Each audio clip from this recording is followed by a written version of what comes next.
너무 얼룩덜룩한 거 아닌가?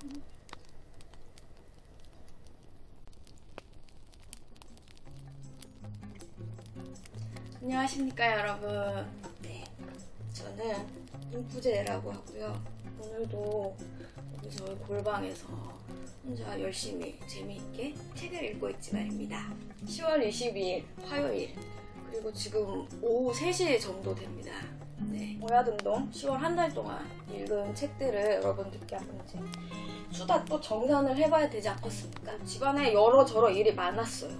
네, 그렇지만 그 사이사이에 제가 최대한 열심히 책을 읽으려고 노력을 했고요. 그래서 이렇게 한 달 동안 또 읽은 책을 여러분들께 이제 소개도 하고 자랑도 하고 할 수 있게 되었네요. 소설을 3권을 이제 읽었지 말입니다. 저의 주력 장르인 소설을 3권 읽었는데요. 이렇게 에밀 졸라의 인간 짐승, 인화독립판으로, 그리고 프란츠 카프카, 제가 그 고독 3부작을 올해가 가기 전에 이제 다 읽고 싶어서 이렇게 열린 책들 버전의 이재왕님 번역으로 성을 읽었고, 그 다음에 또 이번에는 한국문학, 한강 작가님의 작별하지 않는다. 이것도 제가 구입해서, 이것이 워낙 스테디셀러이기 때문에 많은 분들이 읽으셨겠지만, 네, 저는 이번 달에 이제 처음 1도 하였습니다. 그래서 이제 소설을 많이 못 읽었어요. 이렇게 3권이 전부입니다. 고전 2권, 한국문학 1권, 이렇게 해서 읽었는데요. 고전부터 얘기를 하자면, 성 같은 경우에는 제가 이번이 3독째이기 때문에 확실히 이 이재왕님 번역이 제가 그 전에 읽었던 성보다 훨씬 쉬워. 내가 3번째 읽어서 그런가? 그럴 수도 있겠지만 훨씬 쉬워요. 그래서 제가 여러분들께, 만약에 내가 프란츠 카프카의 성을 읽고 싶은데 어떤 분의, 그러니까 출판사가 되게 여러 개고 많은 분들이 번역을 하셨잖아요. 어떤 분의 성을 먼저 읽는 게 좋겠냐 저한테 물어본다면 저는 이 열린 책들 버전. 그리고 책이 좀 사이즈도 작고 글씨가 작아서 글씨가 이렇게 매우 빽빽하거든요. 그러니까 이런 거에 좀 겁먹어가지고 열린 책들을 제끼신다면 그런 거 상관없이 이 열린 책들 버전으로 한번 첫 독을 해보시라 라고 한번 추천을 드리고 싶네요. 훨씬 라이트하고, 그리고 가독성이 확실히 제가 저번에 이독을 했던 다른 프란츠 카프카의 성보다는 훨씬 좋았어요. 이게 성이 굉장히 난해하기로 유명한 책이거든요. 죄송합니다. 제가 약간 지금 감기 기운이 있어가지고 목소리가 걸걸한데, 네. 근데 이걸로 읽으면 좀 그런 난해함이 덜하고, 아무래도 이제 구조적으로는 이렇게 좀 눈에 잘 들어오는 그런 독서가 되지 않을까 싶어서 여러분들께 이걸로 추천을 드리고요. 저는 되게 잘 읽었고, 그리고 뒤에 이 책에 대한 줄거리도 어떻게 읽어야지 여러분들이 이 책을 그래도 좀 감을 잡을 수 있는지, 이렇게 되게 짤막하게 되어 있지만 이게 설명이 잘 되어 있습니다. 그래서 물론 뒤에 해설도 잘 되어 있는데 여러분들이 읽기 전에 이 표지에 있는 이 설명을 먼저 읽어보시고 그 다음에 읽으면 또 좀 감을 잘 잡을 수 있을 것 같고, 뭐 카프카야 워낙 우리나라에도 매니아들이 많고 또 이 성도 난해하다고 해서 많이 읽어보신 분들이 워낙 많기 때문에, 그리고 워낙 이게 줄거리를 이야기하기가 난해한 소설이기는 합니다. 내가 3번을 읽었지만 아직까지도 좀 얘가 뭔가 정신없이 왔다 갔다 한다, 그리고 난해하다, 그런 느낌이 더 많이 드는 소설이에요. 그래서 여러분들이 아마도 처음 읽을 때는 좀 어려움이 느껴지지 않을까 하는 그런 소설이긴 하지만, 그래도 저는 이제 어느 정도 좀 감이 잡히기도 하고, 그리고 이번에 읽을 때 처음으로 여기에 주인공 이름이 K입니다. 우리 저번에 읽었던 실종자에서는 카를이었죠. 그러니까 아무래도 카프카 본인이 아닌가라는 생각이 자꾸 들기는 하는데 모르겠습니다. 아무튼 여기에 있는 K도 어느 미지의 마을에 가서 그곳에 어떤 있는 높은 성에 가기 위해서 그 길을 계속 헤매는, 그 과정에서 굉장히 이상한 일들이 일어나는 그런 줄거리지 말입니다. 근데 처음으로 이번에 읽을 때 그 생각이 들었어. 이 K가 누구냐. 그러니까 항상 주인공을 기준으로 이 스토리가 이렇게 진행이 되잖아요. 근데 이 책 이번에 읽을 때는 근데 이 K는 도대체 뭐지? 이 주인공 K 자체가 되게 미스테리하다. 라는 생각을 처음으로 했습니다. 근데 여기 뒤에 써있네요. 불확실함으로 가득 찬 그 미로에 K가 발을 들였다. 끝내 풀리지 않을 것만 같은 수수께끼. 그런데 도대체 이 K는 누구일까? 마을 사람들은 왜 그를 환영하지 않는 걸까? 이렇게 되어 있습니다. 뭔가 이렇게 하니까 굉장한 미스테리 소설 같죠? 이 K라는 인간에 대해서 이 녀석은 대체 뭐지? 라는 의문을 처음 가지고 읽어봤더니 또 굉장히 색다른 독서가 되지 말입니다. 그래서 여러분들께 책도 좀 어렵긴 하지만 한번 읽어볼 수 있는 책으로 얘기를 해드리고, 에밀 졸라의 인간 짐승이라는 책도 이거는 요번에 1독인데요. 이거 근데 번역되어 있는 출판사가 지금 문학동네밖에 없는 거 아닌가? 그쵸? 저도 이거 문학동네 판으로 읽었는데요. 여기 뒤에 보면 이 인간 짐승이 에밀 졸라의 소설 중에 최고다라고 이 앙드레 지드님께서, 이 앙드레 지드님이 에밀 졸라 이분을 굉장히 좋아하셨나봐요. 이분도 프랑스 작가지만 최고다라고 했는데 나는 뭐 그 정도까지는 모르겠어요. 그리고 요게 에밀 졸라의 인간 짐승, 요게 루공 마카르 총소의 17번째 책입니다. 17권.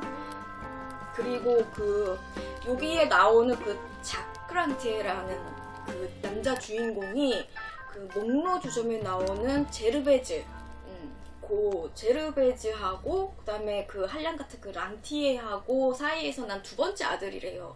근데 그 목로 주점에 이 자크가 나오지 않아.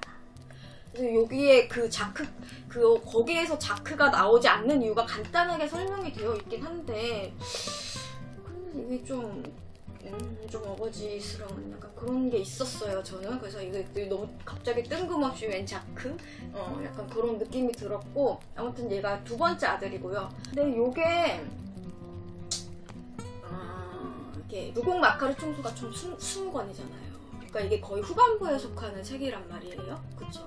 그래서 아무래도 이게 이야기를 쓰면 쓸수록 이게 필력이라는 것도 늘고 구성력이라는 것도 늘고 하다 보니까 에밀 졸라가 이거를 실제로 17번째 쓴 책인지는 모르겠으나 어쨌든 굉장히 잘 쓴 건 맞아요. 뭐 졸라야 워낙 글을 잘 쓰니까 조사도 꼼꼼하게 하시고 리포터도 워낙 잘 하시고 하시니까 이 책에도 그 철도 산업에 대해서 굉장히 꼼꼼하게 이렇게 설명이 잘 되어 있는 그런 소설인데, 근데 이거 나 읽다 보니까 약간 나는 예전에 그러니까 에밀 졸라를 가장 처음에 입문한 책이 테레즈 라켄이었는데 그 어느 정도까지는 그 테레즈 라켄이랑 그 좀 서사가 비슷하지 않나 라는 그런 생각이 많이 들었고, 그리고 저는 이거 읽는 내내 그거 생각나지 말입니다. 이게 자크 란티에가 그 마카르 가문에서 물려받은 유전자 중에 최악의 유전자를 물려받지 않았나. 얘가 흥분하면은 자꾸 이렇게 좀 살인 욕구가 올라오는 그런 유전자가 있는 친구거든요. 근데 이거를 읽으면서 저는 그 도스토옙스키의 죄와벌이라는 작품이 많이 생각이 났어요. 그러니까 도스토옙스키의 죄와벌이 이 인간 짐승보다 먼저 써진 책입니다. 그리고 워낙 세계적인 작가, 주목을 받는 작가다 보니 아마 에밀 졸라도 그 책을 읽었을 거라고 생각해. 아닌가? 내 생각일 수도 있어. 내가 에밀 졸라의 생애에 대해서 자세하게 조사한 건 아니지만 그냥 나의 예감으로는 혹시나 그런 거 아닌가 싶어서, 그러니까 이분이 그 책을 읽고 뭔가 살인이란 무엇인가 그런 거에 대해서 생각을 하고 난 다음에 쓴 책이 아닐까라는 그런 감이 쬐끔 있고요.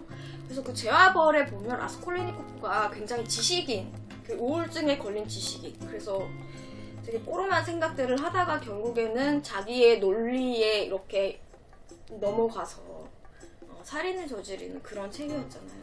근데 여기에서 그런 말이 나와요. 추론이나 논리로서는 사람을 죽일 수 없다. 있게끔 그런 얘기가 나오거든요. 그러니까 약간 이게 디스까지는 아니더라도 에밀 졸라가 도스토옙스키의 그 죄와 벌에 약간의 어떤 내 생각은 좀 달라 라는 마음에서 그런 생각에서 쓰기 시작한 소설이 아니었을까? 나 개인적으로는 그렇게 생각해요.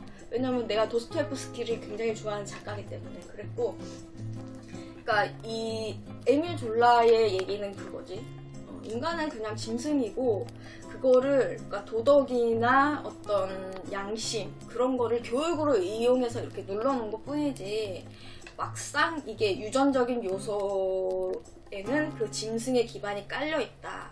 그래서 아무리 문명이 발달하고 그래서 이거를 교육으로 많이 눌러놔도 결국 본능이 그거를 넘기는 순간에는 인간을 살인을 할 수가 있다. 그런 식으로 써놨어. 난 그거에도 약간 그렇게 추론으로는 결코 살인을 할 수 없지만 본능, 충동, 욕구에 눈이 멀어서 사로잡혀서 살인을 할 수는 있다. 그러니까 타산적으로 이득을 노리고 의도를 갖고 그렇게는 살인을 절대 하면 할 수 없어. 근데 본능에 의해서는 살인을 할 수 있다. 라는 것도 좀. 근데 이런 사람들이 있기도 하잖아요.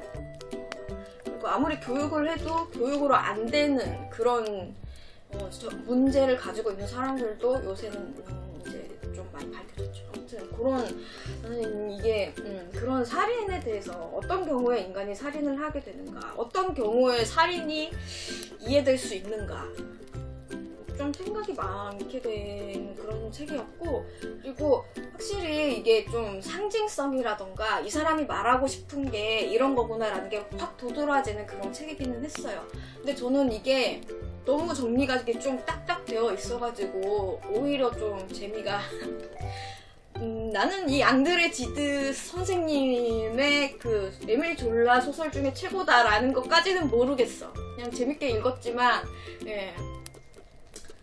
그리고 그 에밀 졸라 소설 중에서, 그러니까 그동안에 루공 마카르 총서라는 책을 에밀 졸라가 이렇게 쫙 이야기를 했었잖아요. 그죠? 그 많은 책 중에서 결국 에밀 졸라가 하고 싶은 이야기가 뭐냐? 에밀 졸라의 생각, 주장이 이 인간 짐승이라는 소설에서 하고 있는 게 아닌가. 사실 그 마지막 20권 파스칼 박사가 그 루공 마카르 총서를 한번 쫙 그 가문들은 쫙 훑고 그래서 에밀 졸라가 뭐 이것에 대해서 말하고 싶었던 뭐 그런 소설이라고 하대요. 근데 우리나라에는 번역된 게 없어. 그래서 우리나라에서 번역된 그 소설 기준에서는 저는 이 인간 짐승이 그래도 가장 지금까지 읽은 책 중에서 에밀 졸라의 책 중에서 이렇게 정리가 제일 잘 돼 있고, 루공 마카르 총서에서 에밀 졸라가 하고 싶은 말이 이것이 아닌가라는 생각이 드는 소설이 아니었나. 아유, 네, 그 말을 하고 싶어서 지금까지 떠든 거지. 아무튼 그래서 이것도 읽었고, 그다음에 이번에 저는 이 한국 문학으로 궁금해서 한강 작가님 읽고 있기도 하고 또 궁금하기도 하고, 책은 워낙 많이 여러분들이 읽으셔가지고 저는 요 버전으로 장만했고요. 요 책이 그 뭐지? 제일 이게 스탠다드한 그런 버전이죠. 뭐 눈꽃 버전도 있고, 눈꽃 에디션, 그 다음에 또 예전에 뭐 우리 동네 서점 에디션인가 해가지고 요거랑 커버가 다른 것도 뭐 하나 있던데. 하고 싶다. 책 보면 다 욕심이 마음 이동하죠? 저는 그냥 가장 스탠다드 기본적인 것으로 샀고요. 역시나 한강 작가님다운 그런 작품이었다라는 생각이 들었고, 일단 가장 간단한 것만 말하면 이런 거는 다 아실 테니까 제주 4.3 사건에 대해서 그것에 대해서 쓰고 있는 책이고요. 그러니까 줄거리 빼고 그냥 이 소설책에 대해서 간단하게 얘기하면, 소년이 온다와 같은 그런 역사성을 떼는 주제를, 그러니까 저번에 읽었던 그 바람이 분다 가라라는 뭔가 그 소설의 작법으로 쓴 그런 책입니다. 그러니까 딱 한강 작가님의 점수를 보여주는 그런 책이 아닌가, 그런 생각이 많이 드는 소설이었어요. 역시나 좋죠. 굳이 이거를 장르를 얘기를 해보자면 저번에 바람이 분다 가라, 그 책은 제가 한강 작가님 표 약간 미스테리 추정물 그런 느낌이 들었다면, 이거는 한강 작가님 표 심령소설입니다. 굳이 장르를 얘기하자면 그렇다고 막 무섭거나 공포스럽거나 그렇진 않지만, 그리고 그 가운데서도 이제 저는 이제 전공이 생물학이라 저한테는 이제 지식이 되고 이제 약간 요긴하게 쓸모가 있는 그런 장면들도 있었어요. 아, 이거는 이렇게 하는 거고, 뭐 이거는 이렇고, 실용적인 면도 몇 개 있었어요, 저한테는. 그래서 좀 배울 것도 있었고, 이거는 여러분들이 워낙 많이 읽으셔가지고, 만약에 혹시나 안 읽어보신 분들은 한번 읽어보십시오. 우리나라 역사에 대해서 또 다루고 있으니까 읽어봐도 나쁠 거 없지 않나. 이렇게 해가지고 제가 이번에는 소설을, 저의 주력 장르의 소설을 3권 읽었고요. 그 다음에 이제 제가 이제 새롭게 도전하고 있는 에세이를 2권을 읽었는데, 제가 원래 에세이 잘 못 읽잖아요. 내가 에세이 못 읽는 이유는 그거야. 남의 삶이나 남의 생각이 별로 이렇게 나는 궁금하지 않아가지고. 에세이를 잘 못 읽고, 소설에 비하면 에세이는 너무 그냥 맨땅이니까 제가 이게 좀 이제 기술이 좀 부족해가지고 좀 어떤 식으로 읽어야 되나 그런 것도 좀 너무 이렇게 베이스가 안 돼 있고 좀 그런 면이 없지 않아 있었는데, 이번에 이제 큰맘 먹고 이 책을 한번 장만을 해봤었어요. 그때 이게 워낙 유명한 에세이잖아요. 또 제가 좋아하는 무라카미 하루키 작가님이 쓰신 에세이기도 하고, 내가 이거를 한번 사봤지. 그래서 이거 신책으로 사봐서 읽었고요. 보니까 이것도 뭐 무슨 리커버 버전이 나왔던데, 저는 그거를 알기 전에 장만을 해가지고요. 네, 9버전으로다가 이렇게 샀고요. 어쨌든 무라카미 하루키를 굉장히 잘 번역을 하셨던 이몽빈님께서 이것도 번역을 하셨는데, 이거 저 되게 재밌게 읽었어요. 특히나 저는 뭔가 이분은 달리신다고 하는데, 저는 달리는 게 아니라 걷기를, 빨리 걷기? 네, 그거를 거의 매일 일주일에 5회 이상 걷고 있기 때문에 이 책이 굉장히 흥미가 갔단 말이에요. 그래서 굉장히 좀 이분도 나랑 비슷한 이유로 달리시고, 그리고 비슷한 이유로 운동을 하시는구나, 그리고 이분이 제이 아니신가, 저랑 삶의 패턴이 굉장히 비슷해요. 생각하는 것도 비슷하고, 그래가지고 흥미있게 읽었거든요. 그러니까 어느 소설 못지않게 되게 공감이 많이 가게끔 그렇게 읽은 에세이 중에 하나. 그래서 이거를 읽고 하루키님의 에세이를 낼름 구매를 했죠. 그래서 이 에세이를 한번 구매를 해봤어요. 내가 그거를 다 구매를 해서 다 읽을 자신은 없고, 이게 에세이 시리즈가 여러 개 있잖아요. 그 중에서 이거 이렇게 제목이 되게 흥미가 가가지고, 세일러복을 입은 연필인가 뭔가, 요거 한 것만 중고로 구매를 해봤어요. 이게 책 상태가 좋아도 이게 중고책인데요. 아무튼 이거를 해가지고, 이게 목차를 보는데 이게 어디서 많이 보던 목차인 거예요. 그래가지고 내가 이거 어디서 봤지? 봤더니, 내가 저번에 중고책 구매했습니다 해가지고 그 무라카미 하루키 에세이 3권을 산 거를 여러분들한테 되게 초반에 자랑을 했던 그런 영상이 하나 있어요. 그 중에 한 권이랑 이게 뭐 제목이 좀 겹치는 게 있더라고요. 그래서 내가 산 책을 또 샀나 싶은 생각은 했는데, 아무튼 내가 그 중고책 그때 샀던 그 9버전의 그 옛날 그 90년대 판본으로 나온 그 3권의 에세이집을 어쨌나 생각을 해봤더니, 내가 그거를 내가 원래 에세이를 잘 안 읽잖아요. 그래가지고 에세이집을 사는 거를 사실 사놓고 안 읽은 게 많은데, 그거를 내가 조카를 줬어. 그 3권을 통짜로. 그 내 조카 중에 또 에세이만 읽는 그런 친구가 있거든요. 근데 그 친구가 되게 재밌게 읽었다고 말은 하더라고요. 근데 나는 그거를 제목만 이렇게 보고 하나도 읽지는 않았는데, 이번에 보니까 여기에 거기에 좀 겹치는 제목이 있어가지고, 그래서 이게 괜찮나? 근데 다행히 재미있게 읽었어요. 이게 그 무라카미 하루키의 이건 그 평소에 그 라이프 스타일을 굉장히 많이 알 수 있는 그런 책이어가지고, 재미있게 읽었고요. 하루키님이 소설도 잘 쓰시는데 에세이도 굉장히 잘 쓰시네. 그런 생각이 많이 했어요.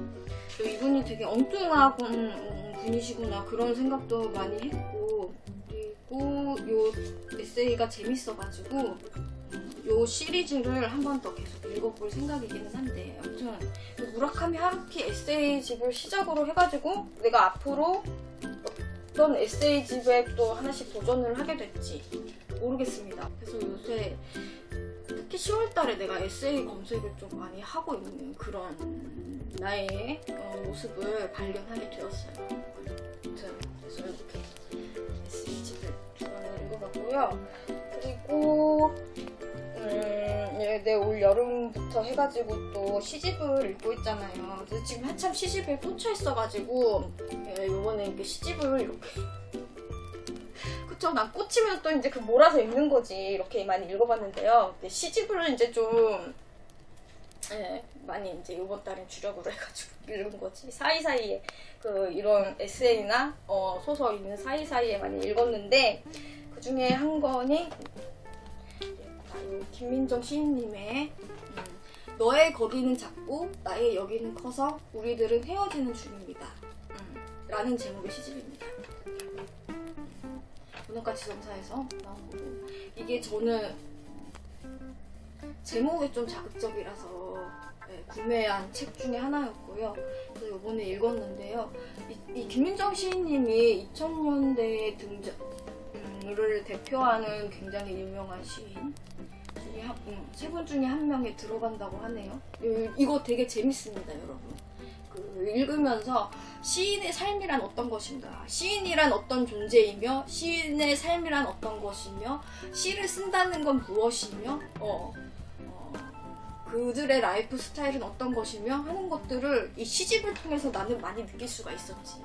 그리고 이 김민정이라는 시인님이 되게 유쾌하시고 되게 유머러스 하셔가지고 이 말투 자체, 이 시어들 자체가 굉장히 재미있어요.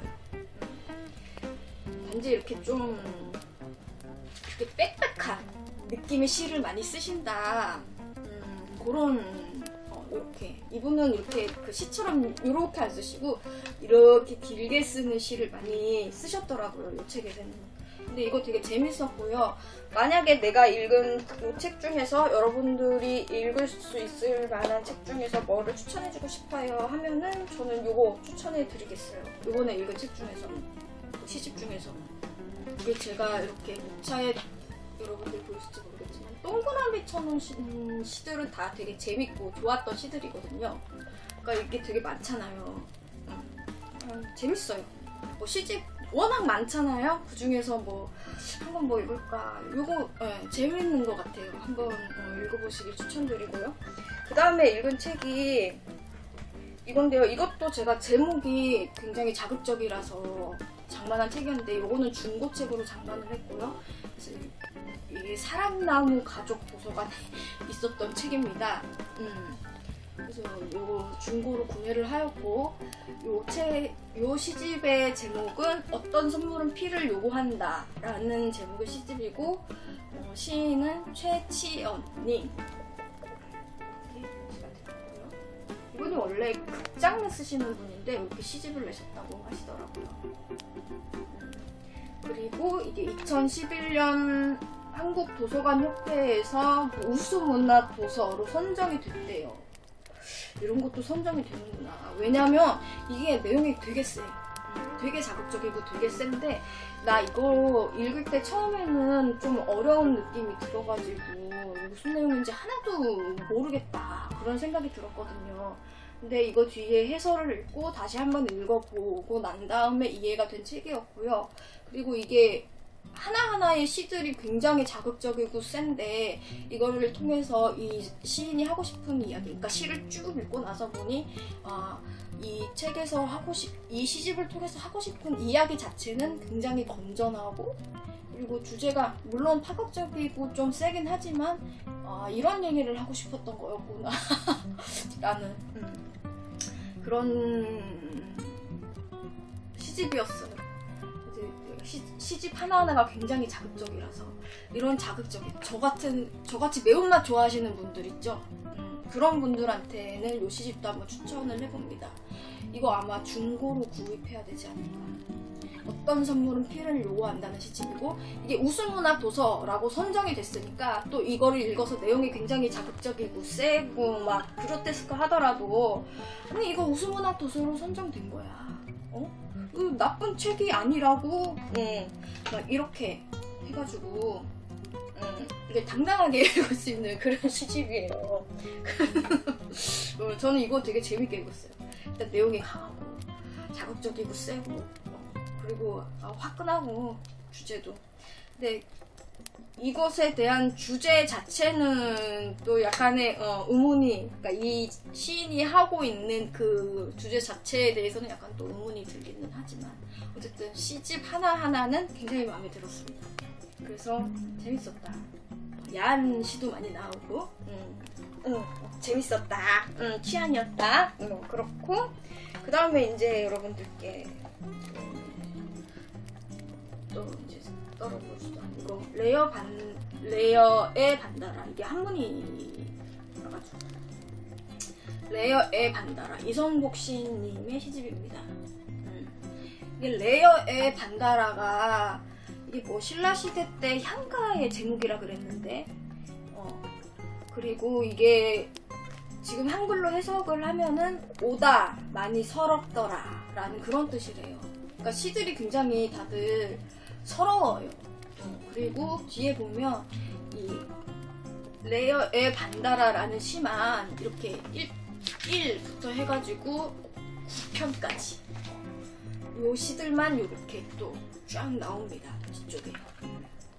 일단 이성복 시인님은 워낙 특히나 80년대에 워낙 그 시대성을 대표하는 그 시인들 중에 한 분이셔가지고, 그 80년대를 대표하는 그 시 베스트 3 안에 들어가시는 분입니다. 이분이. 그래서 이게 제목 이야기하면 아마 여러분들 다 아실 거예요. 뒹구는 돌은 언제 잠자는가? 언제 쉬는가? 아무튼 그런 시집이 있어요. 그 시집 쓰신 분이시거든요. 그러니까 되게 유명한 시인이잖아요. 그분의 가장 이게 최신 시집인가? 2013년. 그래도 10년이 넘은 시집이긴 하지만 이분이 쓴 시집 중에서는 이게 아마 가장 최신 시집이지 않나 싶은데, 그래서 요거 레어의 반다라를 읽었는데요. 이거 읽으면 여러분 이것도 작살나지. 시 하나하나마다 이 시인님이 하시고 싶은 이야기가 있겠지만, 저는 그 중년 남성들의 아주 강한 그런 쾌남의 향기를 느꼈거든요. 그래서 뭐라 얘기해야 돼? 그 남자에 대한 그 판타지나 환상을 확 깨주는 그런 시집이 아니었나. 그래서 나 이거를, 여기에 나오는 시들 중에 하나를 우리 박성유 씨한테 읽어줬어. 그랬더니 박성유 씨가 듣더니만 이러고 웃더라고. 그게 공감이 간다는 얘기지. 근데 이게 맞아 막 이런 게 아니고 그냥 이렇게 웃게 되는 그런 공감이란 얘기거든요. 그러니까 중장년층 남자분들 중에 혹시 이 시집 안 읽으신 분들 있으시면, 워낙 유명한 시인이시니까 아마 시 매니아들이나 시집 좋아하시는 분들은 다 아시는 분들일 거예요. 그분들 중에서 혹시라도 이 작품은 후기작이라서 좀 아직 안 읽었다, 그런 분들 한번 읽어보시길 바랍니다. 저도 읽으면서 푹푹거리면서 읽었던 시들이 많거든요. 재밌습니다. 그러니까 어쨌든 제가 지금까지 얘기 들었던 요 시들의 공통점이 뭐냐면, 읽었을 때 시들 하나하나가 이게 무슨 말이야, 이게 도대체 뭘 의미하는 시지? 막 그러면서 되게, 시들은 좀 난해하고 어렵잖아요. 그런 시 없어요. 다 그냥 쉽게 읽히고 읽으면 공감 가고 무슨 말인지 알겠어요. 그래서 이렇게 웃으면서 읽을 수 있는 그런 시집들이거든요. 그래서 생각보다 어렵지 않은 시들이니까, 시집이 너무 많은데 무슨 시를 골라서 읽을까? 어떤 시를 읽어야 끝까지 다 읽을 수 있을까? 시는 너무 어렵지 않을까? 시는 다 되게 난해하지 않나? 그런 생각을 가지고 있으신 분들은 이 세 개의 시집들 중에서 한번 읽어보시기 바랍니다. 다 재밌습니다. 재밌고 각각의 다 매력이 있는 그런 시집이었고요. 그 다음에 이제 마지막으로 읽는 이 시집이 있습니다. 김영산이라는 시인님의 하얀별이라는 시집인데요. 저 이것도 중고를 장만을 했고요. 이거는 2013년에 그렇죠. 우수문학 도서로 선정이 된 그런 시집입니다. 또 우수문학이라면 내가 또 읽어봐야 되지 않겠습니까? 이게 또 마음이 동해가지고 또 사갔지. 근데 이건 어렵습니다. 네. 그래서 저 이거는 읽고 어려웠어요. 근데 이게 시집이 되게 이게 희한해요. 이게 약간 제가 읽었을 때는 2부로 구성이 된 것 같았고, 시부도라는 10개의 시와 그 다음에 그 시부도의 제7개라는 시가 1부, 2부로 이렇게 나눠져 있는 것 같은 느낌이 들었고, 이 시를 다 읽었을 때는 그러니까 한 부당 하나의 스토리텔링으로 시가 이렇게 쫙 연결되는 그런 느낌이 들었거든요. 그래서 어쨌든 1독을 했어요. 이게 1독을 할 때는 이거 재밌게 읽었단 말이에요. 이 시인이 대충 이런 얘기를 하려고 읽은 게 아닌가.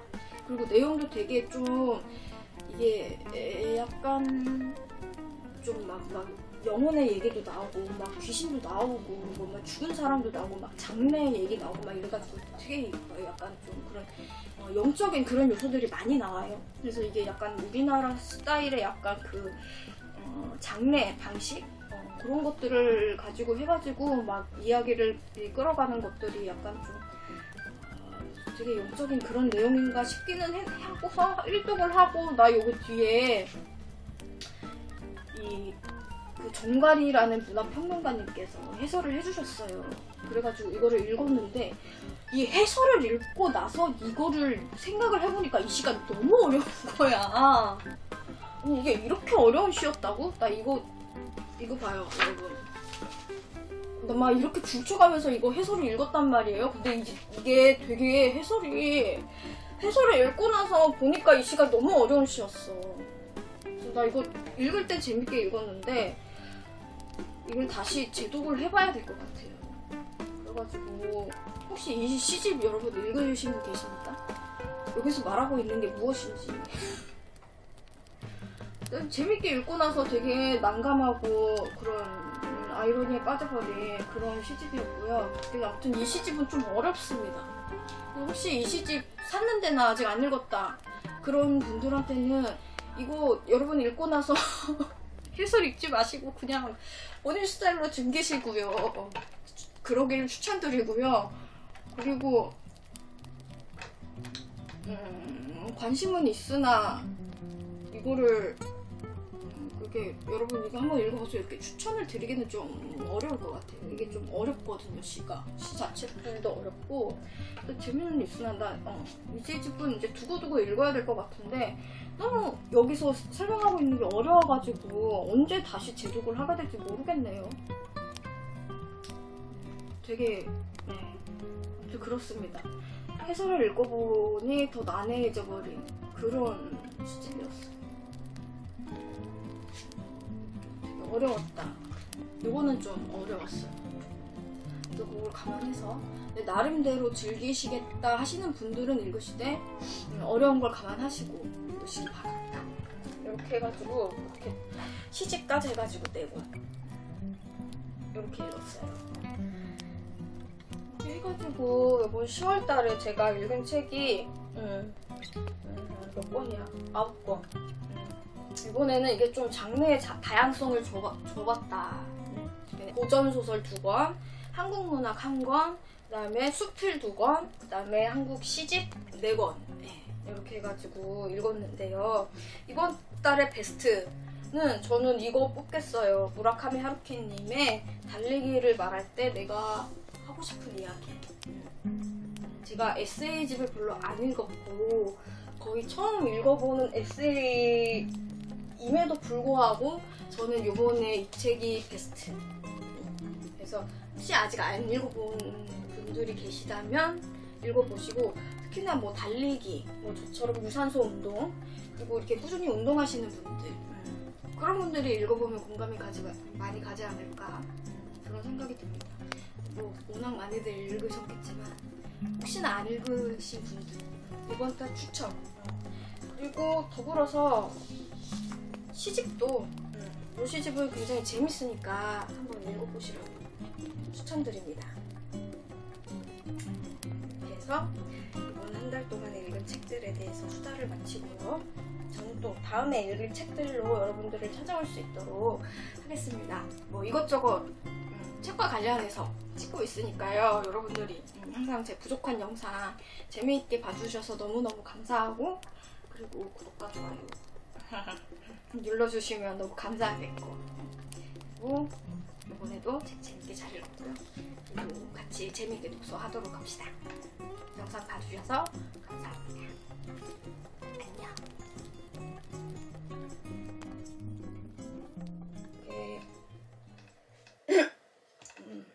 목이 왜 이러냐.